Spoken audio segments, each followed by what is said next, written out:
kemarin ketika terjadi gempa? Saya merasa sangat takut dan saya merasa sangat trauma. Tapi kondisinya, suasananya gimana? Orang-orang berlarian dan panik. Ada yang membantu, ada yang kebingungan. Nah, marilah kita belajar lebih jauh tentang gempa. Kenapa Kali Bening bisa mengalami sampai dengan seperti ini ya. Di LK individu ini kamu akan melakukan percobaan dengan bagaimana ketika dua lempeng bergerak. Kotak kardus dipotong menjadi dua bagian sama besar. Lalu tuangkan pasir lembab ke dalam kotak dan ratakan dengan tangan. Amati apa yang terjadi pada pasir dalam kotak. Bentukan apa yang tercipta. Di sini terlihat ada retakan sehingga ada daerah yang lebih tinggi dan ada daerah yang lebih rendah, ada yang terbentuk patahan.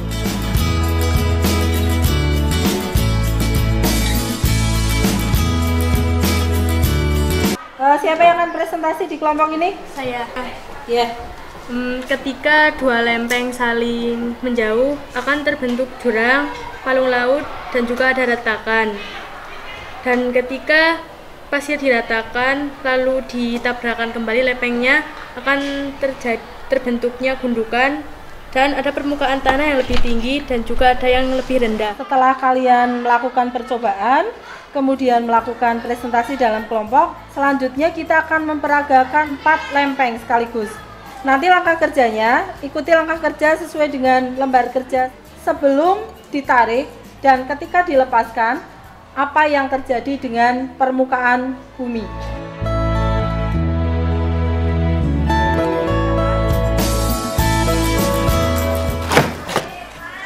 Yang tercipta adalah gundukan-gundukan tanah, ada daerah yang lebih tinggi dan ada daerah yang lebih rendah. Gerakan ini menyebabkan terbentuknya daerah yang lebih rendah dan lebih tinggi dan menyebabkan longsor.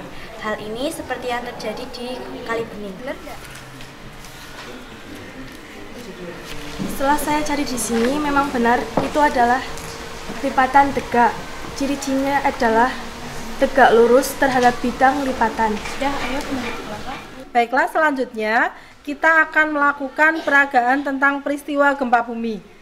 Kalian menuju ke alat peraga gempa bumi, akan saya bagi LK4. Peragakan peristiwa gempa bumi dengan cara putar roda di samping alat perlahan.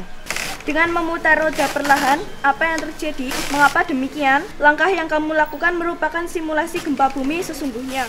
Ada retakan.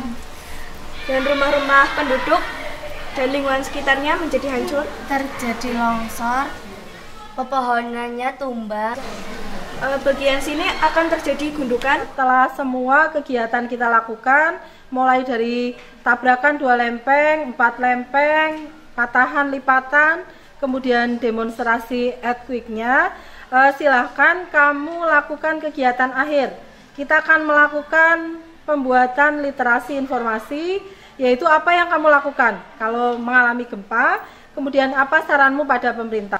Mari kita gunakan software menemu baling kita, gunakan HP-mu untuk menulis dengan mulut. Waktunya 15 menit. Seperti halnya getaran gempa kuat yang terjadi di wilayah Kali Bening pada hari Rabu 18 April 2018 sekitar pukul 10 waktu Indonesia Barat. Sehingga menyebabkan masyarakat harus mengungsi adalah 1.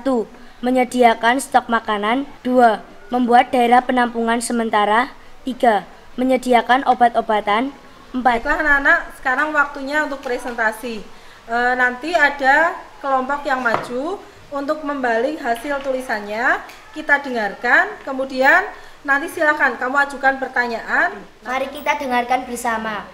Potensi gempa bumi di Indonesia dapat dibilang sangat tinggi, karena Indonesia merupakan daerah pertemuan 3 lempeng Indo-Australia, Asia, dan lempeng Pasifik. Petugas dibantu para relawan dari luar kota untuk mengevakuasi korban.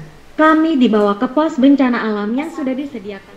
Saya mau bertanya, di Kali Bening terjadi gempa dalam waktu yang sebentar dan gempanya dangkal.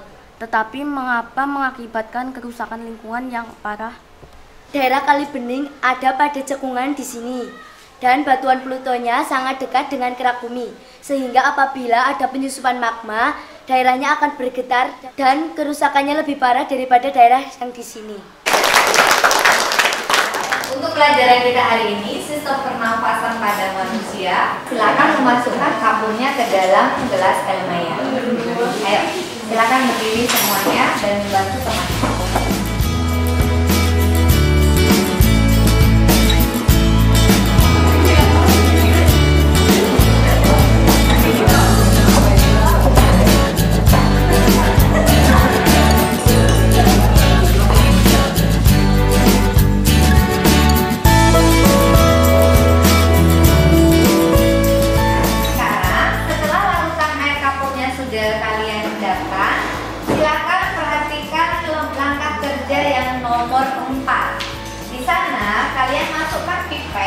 Di mana ada dua perlakuan.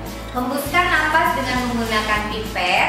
Yang pertama di atas permukaan air, dan yang kedua kamu hembuskan di dalam larutan air kapur.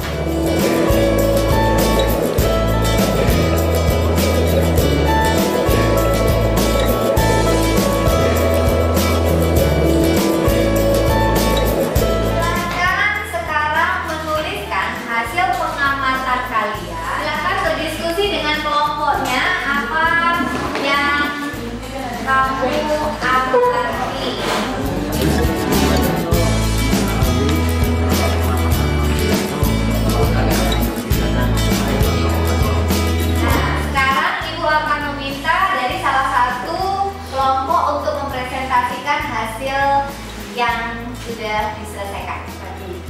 Hasil percobaan ketika kita meniup di atas permukaan air itu tidak keruh, dan sebaliknya ketika kita meniupnya di dalam air itu akan keruh. Jadi kesimpulan dari praktik kita tadi adalah pernapasan manusia menghasilkan CO2 dari kalsium hidroksida menjadi kalsium karbonat. Sekian dari saya. Terima kasih.